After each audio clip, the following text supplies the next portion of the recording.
गौतम बुद्ध की एक प्रचलित कथा के अनुसार एक दिन सुबह सुबह सभी शिष्य बुद्ध के प्रवचन सुनने के लिए एक साथ बैठे हुए थे।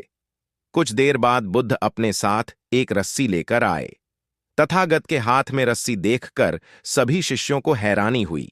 बुद्ध अपने आसन पर बैठे और उन्होंने रस्सी में एक के बाद एक 3 गांठ बांध दी। इसके बाद उन्होंने शिष्यों से पूछा कि क्या ये वही रस्सी है जो गांठ बांधने से पहले थी? इस प्रश्न के जवाब में एक शिष्य ने कहा कि तथागत, इसका उत्तर थोड़ा मुश्किल है। ये हमारे देखने के तरीके पर निर्भर करता है। एक तरह से तो रस्सी वही है, इसमें कोई बदलाव नहीं है। एक अन्य शिष्य ने कहा कि अब इसमें 3 गांठें लगी हुई हैं, जो कि पहले रस्सी में नहीं थीं। इसे बदला हुआ भी कह सकते हैं। कुछ शिष्यों ने कहा कि वास्तव में मूल रूप से रस्सी वही है, लेकिन बदली हुई दिख है, लेकिन इसका मूल स्वरूप बदला नहीं है।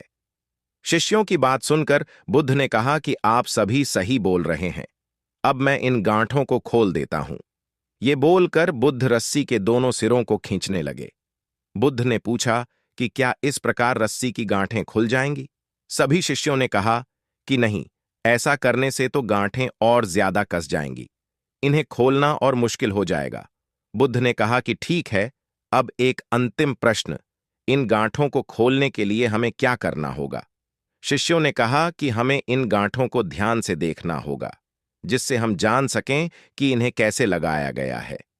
इसके बाद हम गांठें आसानी से खोल सकते हैं। बुद्ध इस जवाब से संतुष्ट हो गए और उन्होंने कहा कि यह सही बात है। हम परेशानियों में फंसे रहते हैं और बिना कारण जाने ही उनका हल खोजने लगते हैं, जबकि हमें पहले समस्याओं के मूल को समझना चाहिए।